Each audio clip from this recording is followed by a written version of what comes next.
Berjumpa kembali saudara-saudari umat beriman terkasih dalam Tuhan. Salam sehat berlimpah berkat. Hari Selasa tanggal 29 April 2025, gereja memperingati seorang kudus Santa Katarina dari Siena. Saya mengajak kita sekalian saudari-saudara merenungkan kutipan Injil Yohanes bab 3 ayat 7 sampai 15. Terdengarkan sabda Tuhan. Dalam nama Bapa dan Putra dan Roh Kudus. Amin. Dalam percakapannya dengan Nikodemus, Yesus berkata, "Janganlah engkau heran karena aku berkata kepadamu, kamu harus dilahirkan kembali.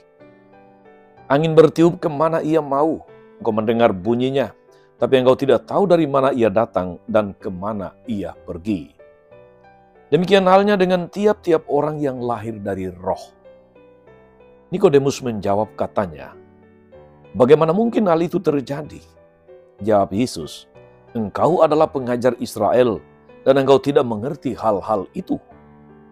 Aku berkata kepadamu sesungguhnya, kami berkata-kata tentang apa yang kami ketahui dan kami bersaksi tentang apa yang kami lihat. Tetapi kamu tidak menerima kesaksian kami. Kamu tidak percaya waktu aku berkata dengan kamu tentang hal-hal duniawi. Bagaimana kamu akan percaya kalau aku berkata-kata dengan kamu tentang hal-hal surgawi? Tidak ada seorang pun yang telah naik ke surga selain Dia yang telah turun dari surga, yaitu Anak Manusia. Dan sama seperti Musa meninggikan ular di padang gurun, demikian juga Anak Manusia harus ditinggikan, supaya setiap orang yang percaya kepadanya beroleh hidup yang kekal." Demikianlah sabda Tuhan. Bapak, Ibu, saudari-saudara, umat beriman terkasih dalam Tuhan.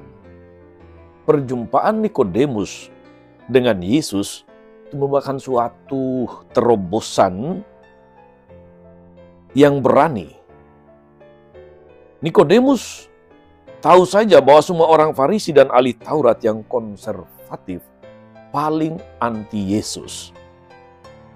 Apalagi mereka sendiri menyaksikan bagaimana kata-kata Yesus seringkali dirasakan seperti pedang bermata dua yang menusuk dada mereka. Nikodemus tahu dan terlalu peduli dengan kata-kata Yesus yang dirasakan menikam dan menyakitkan. Bagi Nikodemus, pertemuan dengan Yesus itu merupakan kesempatan untuk belajar tentang pendekatan atau pola pendekatan Yesus yang selalu memukau, yang selalu membuat banyak orang kemudian mengalami perubahan di dalam hidupnya, sapaannya, sentuhannya, pernyataannya, keberpihakannya, dan sebagainya. Saudari-saudara umat beriman terkasih, dalam pertemuan inilah Yesus berkata kepada Nikodemus bahwa kamu harus dilahirkan kembali. Dan selanjutnya Yesus katakan, angin bertiup kemana dia mau, engkau mendengar bunyinya, tapi engkau tidak tahu dari mana ia datang atau kemana ia pergi. Demikian pula halnya dengan tiap-tiap orang yang lahir dari roh. Kepada Nikodemus, Yesus sesungguhnya mau mengatakan bahwa manusia dalam hidupnya tidak hanya dipimpin oleh dorongan naluri saja. Manusia adalah makhluk mulia yang sejarah hidupnya dipimpin oleh penyelenggaraan ilahi melalui bimbingan Roh Kudus. Ketika manusia membiarkan dirinya dipimpin oleh dorongan naluriah, maka sebetulnya tidak sangat berbeda dengan, katakanlah, kelompok binatang yang mengalami kehidupan, menjalani hidupnya dalam dorongan naluriah semata. Manusia itu tentu berbeda. Karena hidupnya dipimpin oleh Roh Suci, Roh Kudus, maka manusia tetap menyadari bahwa siara hidupnya itu bertuan, ada tuannya. Ada pemiliknya, ada yang menuntun, ada yang membimbing.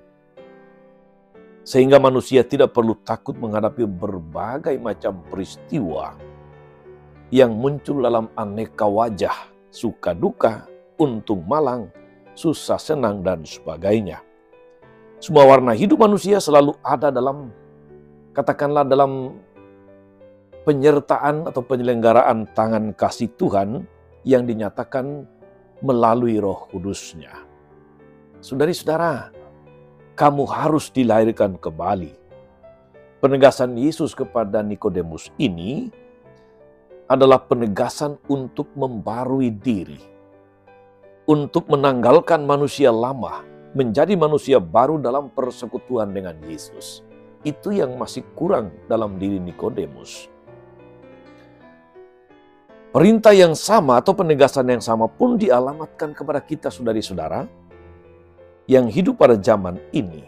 Kita diajak untuk selalu membarui diri dengan jalan pertobatan, sehingga menjadi manusia baru, lahir baru. Dengan menjadi manusia baru atau dilahirkan kembali, kita layak menjadi saksi Kristus di tengah dunia yang terus berubah. Kami berkata-kata tentang apa yang kami ketahui, kami bersaksi tentang apa yang kami lihat, tapi kamu tidak menerima kesaksian kami. Kata-kata Yesus kepada Nikodemus. Tanpa usaha untuk dilahirkan kembali, kesaksian dan pewartaan kita menjadi amat dangkal. Menjadi mudah dicabut, mudah dihempas oleh arus dunia yang semakin menggelorakan materialisme atau individualisme. Konsumerisme, hedonisme, peperangan, teror, dan sebagainya. Mari kita bersatu dalam kasih untuk mau dan selalu dilahirkan kembali, diperbarui terus-menerus di dalam semangat Yesus sendiri, yaitu semangat pembaruan diri. Selamat beraktivitas, selamat berkarya saudari-saudara. Tuhan Yesus memberkati kita semua. Amin. Tuhan Yesus Kristus, kami bersyukur karena boleh memandang Engkau yang tersalib, di mana kami melihat, kami memandang kemuliaan-Mu. Semoga semakin banyak orang mengarahkan pandangannya pada salib dan mau dilahirkan kembali, mau dibarui terus-menerus dalam persekutuan kasih dengan-Mu sendiri. Sanggulah Tuhan dan penebus kami sepanjang segala masa. Amin. Saudari-saudara sekalian, berkat Allah turun atas saudari-saudara, atas mereka yang kita doakan atau kita janjikan doa. Mereka yang sakit dan menderita segala rencana, karya, dan pelayanan hari ini, Bapa dan Putra dan Roh Kudus. Amin. Tetap sehat dan teruslah menjadi berkat. Jangan lupa like, subscribe, nyalakan lonceng notifikasinya. Salam 52, Tuhan memberkati.